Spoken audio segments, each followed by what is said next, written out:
السلام علیکم ناظرین، سیاست ٹی وی کے عالمی خبرنامے میں آپ سب کا تہہ دل سے استقبال ہے۔ میں ہوں فرزان احمد۔ سب سے پہلے پیش ہے ہیڈ لائنز۔ اسرائیلی فوج کی جانب سے بے رحمانہ انداز میں حملوں کا سلسلہ جاری، ہسپتال پھر نشانے پر۔ تازہ کارروائیوں میں کم سے کم 27 فلسطینی شہید۔ جبالیہ میں حالیہ دنوں میں 29 اسرائیلی فوجیوں کی ہلاکت کا اسرائیل نے کیا اعتراف۔ نتن یاہو کے خلاف گرفتاری وارنٹ سے ثابت ہوا کہ بین الاقوامی انصاف ہمارے ساتھ ہے۔ اسلامی تحریک مزاحمت حماس کے سیاسی بیورو کے رکن عزت ارش کا رد عمل۔ اسرائیلی فضائیہ نے لبنان کے مختلف علاقوں پر کی بمباری، 52 افراد شہید، طبی عملہ نشانے پر۔ جاریہ سال صرف لبنان میں 230 ہیلتھ ورکرز جاں بحق، اقوام متحدہ نے کی تصدیق۔ بین الاقوامی فوجداری عدالت کے فیصلوں کا احترام کیا جائے، نتن یاہو اور یوو گیلنٹ کے وارنٹ گرفتاری پر اقوام متحدہ کے سیکرٹری جنرل اینٹونیو گوٹریس کا بیان۔ اور فلسطین میں نسل کشی، جنگی جرائم پر ہم اسرائیلی حکومت کو انصاف کے کٹہرے میں لانے ہر ممکنہ تعاون کریں گے، ایرانی وزارت خارجہ کے ترجمان نے دلایا یقین۔ ہیڈ لائنز آپ نے دیکھی اور پیش ہے خبروں کی تفصیلات۔ شروعات کریں گے بڑی عالمی خبروں سے۔ اسرائیلی فوج نے کمال عدوان ہاسپٹل اور غزہ میں 3 گھروں کو نشانہ بنایا۔ خان یونس رفح کے علاقے موسی میں بے گھر افراد کے خیمے میں پناہ لیے ہوئے افراد پر حملے کیے گئے۔ اسرائیلی فضائی حملوں میں کم سے کم 27 فلسطینیوں کی شہادت کی اطلاع ہے۔ غزہ کی سول ڈیفنس فورس نے تصدیق کی کہ علاقے میں اسرائیلی فضائی حملے میں ایک گھر کو نشانہ بنائے جانے کے بعد ملبے سے مزید لاشیں اور زخمیوں کو بھی نکالا گیا۔ اس دوران قابض اسرائیلی فوج نے شمال غزہ کے جبلیہ میں حالیہ جارحیت کے آغاز سے اب تک 29 فوجیوں کی ہلاکت کا اعتراف کر لیا ہے۔ ظالم اسرائیلی فوج نے اس بات کی باقاعدہ تصدیق کی کہ اس کے فوجیوں کا جانی نقصان جاری ہے۔ اس سے قبل حماس کے عسکری ونگ القسام بریگیڈز نے کہا تھا کہ اس کے مجاہدین نے 15 فوجیوں پر مشتمل اسرائیلی فوج کے گروپ پر حملہ کرتے ہوئے انہیں موت کے گھاٹ اتار دیا۔ اسلامی تحریک مزاحمت حماس کے سیاسی بیورو کے رکن عزت ارش نے کہا کہ نتن یاہو کے خلاف گرفتاری وارنٹ سے ثابت ہوا کہ بین الاقوامی انصاف ہمارے ساتھ ہے اور ظالم اسرائیلی صہیونی وجود کے خلاف ہے۔ یاد رہے کہ جمعرات کو بین الاقوامی فوجداری عدالت نے غزہ میں منظم جنگی جرائم پر نتن یاہو اور یوو گیلنٹ کے 2 وارنٹ گرفتاری جاری کیے، جس پر مختلف ممالک اور اداروں کا رد عمل جاری ہے۔ پیش ہے اس حوالے سے سیاست ٹی وی کی یہ رپورٹ۔ اسلامی تحریک مزاحمت حماس کے سیاسی بیورو کے رکن عزت ارش نے کہا کہ بین الاقوامی فوجداری عدالت یعنی ICC کے فیصلے پر عملاوری کے امکان سے قطع نظر جو حقیقت کھل کر سامنے آ گئی وہ یہ ہے کہ بین الاقوامی انصاف ہمارے ساتھ ہے اور یہ غاصب اسرائیلی صہیونی وجود کے خلاف ہے۔ انہوں نے ایک پریس بیان میں کہا کہ یہ اجتماعی بیداری اور قابض و ظالم اسرائیلی ریاست کے حقیقی دہشت گرد چہرے کو بے نقاب کرتا ہے اور فلسطینیوں کے مفاد میں ہے، اور ہمارے مقصد کے مستقبل اور ہماری اگلی آزادی کا مقصد بھی ناگزیر ہے۔ حماس نے اپنے بیان میں کہا کہ قابض ریاست سچائی کا مقابلہ کرنے لگی ہے، انصاف کے تصور سے متصادم ہے اور انسانی اقدار سے بھی ٹکراتی ہے۔ شفاقانہ بین الاقوامی سطح پر حمایت یافتہ دہشت گردی ہی ناجائز قبضے کو برقرار رکھے ہوئے ہے۔ یاد رہے کہ جمعرات کو بین الاقوامی فوجداری عدالت ICC نے غزہ پٹی میں منظم جنگی جرائم پر اسرائیلی وزیراعظم نتن یاہو اور سابق وزیر دفاع یوو گیلنٹ کے 2 وارنٹ گرفتاری جاری کر دیے، جس سے امریکہ اور اسرائیل کے چند اتحادی ناراض ہیں۔ اس دوران ICC نے غیر جانبداری کے حوالے سے اسرائیلی رد عمل کا جواب دیتے ہوئے کہا ہے کہ ICC کے ججوں پر صہیونی ریاست یعنی اسرائیل کے اعتراضات بے بنیاد ہیں۔ عدالت نے وارنٹ گرفتاری مکمل شفافیت کے تحت ہی جاری کیے ہیں اور نتن یاہو اور یوو گیلنٹ جنگی مجرم کے طور پر ابھر کر سامنے آئے ہیں۔ بیورو رپورٹ، سیاست ٹی وی۔ اسرائیلی فضائیہ نے لبنان کے مشرق میں واقع علاقوں پر بمباری کر دی، جس میں 52 افراد شہید جبکہ 22 دیگر زخمی ہوئے ہیں۔ رپورٹ کے مطابق social media platform X پر گورنر بشیر ہزر نے لکھا کہ اسرائیلی فوج نے کئی علاقوں پر بمباری کر دی۔ ان حملوں میں درجنوں شہادتیں ہوئیں جبکہ 22 لوگ شدید زخمی ہوئے۔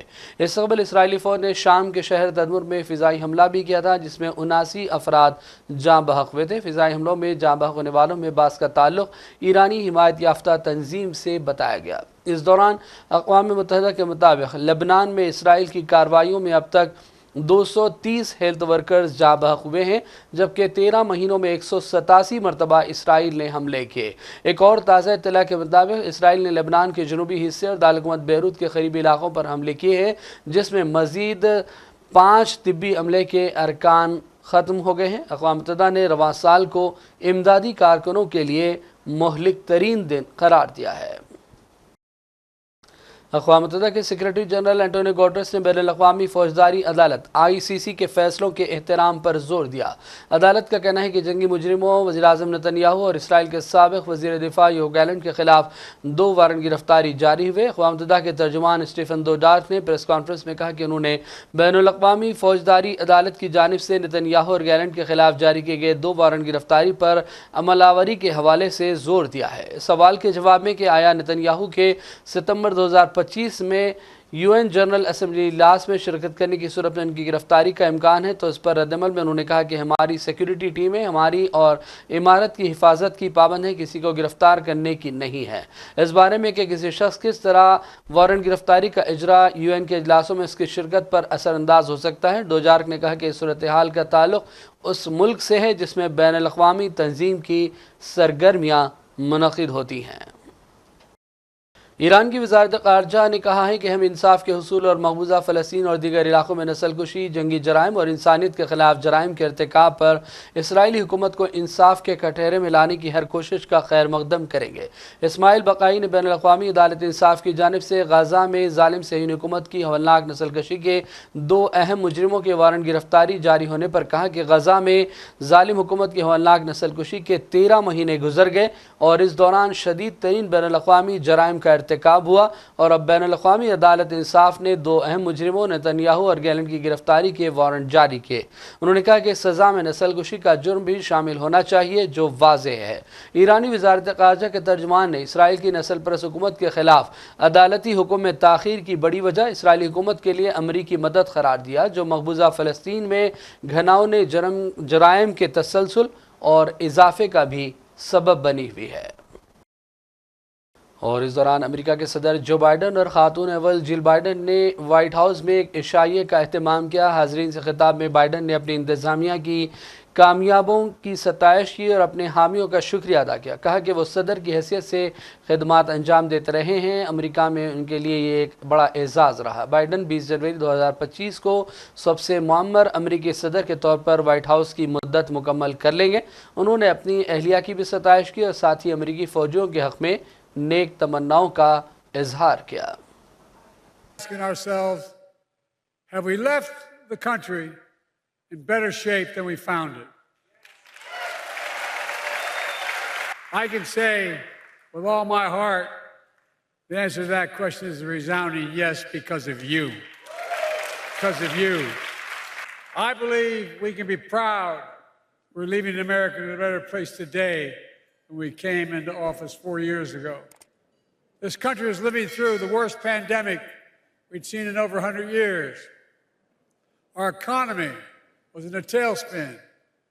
We had just witnessed something we thought we'd never ever see in America, a violent insurrection on January the 6th. And so much more. We've come a long way since then, but I fully believe America is better positioned to lead the world today than any point in my 50 years of public service. I followed that standard because I had no choice. I'm Joe Biden's husband. That's the title I'm most proud of. Jill's the rock of our family. She's been I think, one of the finest first ladies in history, in my view. William Butler Yeats wrote, "Think where man's glory most begins and ends, and say, my glory was I had such friends." Thank you, thank you, thank you. As I look out over such friends, serving as President of the United States has been the honor of my life. We're the United States of America, and there's nothing beyond our capacity when we do it together. God bless you all, and may God protect our troops. Please enjoy the dinner. White house میں dinner کے دوران Joe Biden کی اہلیہ جل Biden نے بھی جذباتی خطاب کیا اور اپنے شوہر کی خدمات کو یاد کیا اور یہ بھی کہا کہ جو بائیڈن ایک ہیرو ہیں، جس پر جو بائیڈن جذباتی ہو گئے اور اپنے آنسو پوچھتے نظر آئے۔ آئیے دیکھتے ہیں یہ مناظر۔ What I've watched you do for more than 40 years is extraordinary. What you've done over the last 4 years.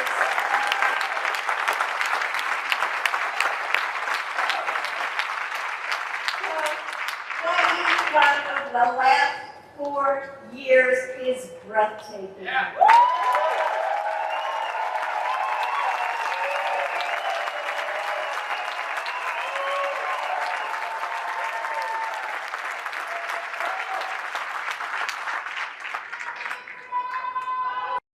My husband and hero, Joe Biden.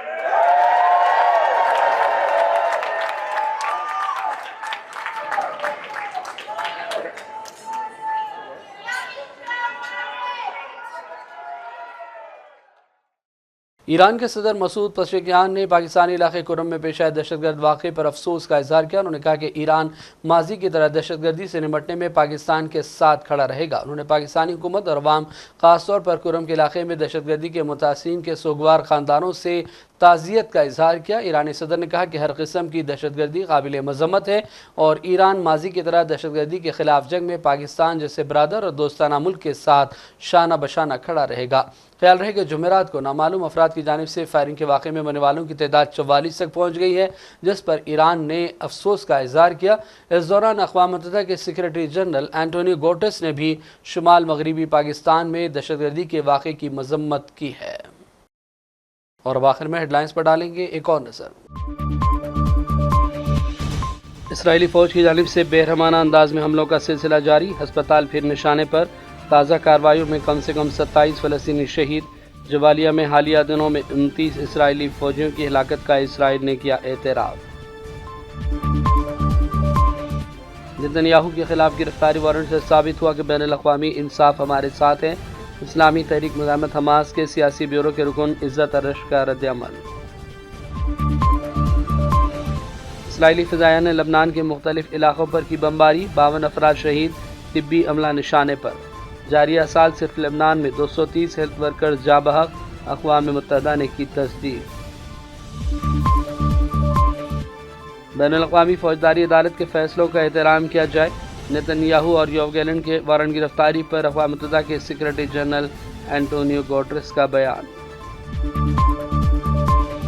اور فلسطین میں نسل کشی، جنگی جرائم پر ہم اسرائیلی حکومت کو انصاف کے کٹہرے میں لانے ہر ممکنہ تعاون کریں گے، ایرانی وزارت خارجہ کے ترجمان نے دلایا یقین۔ عالمی خبرنامے کا سلسلہ فی الحال یہی ختم کرتے ہیں۔ محمد فرزان احمد کو پوری ٹیم کے ساتھ اجازت دیں۔ دیکھتے رہیے سیاست ٹی وی۔ اللہ حافظ۔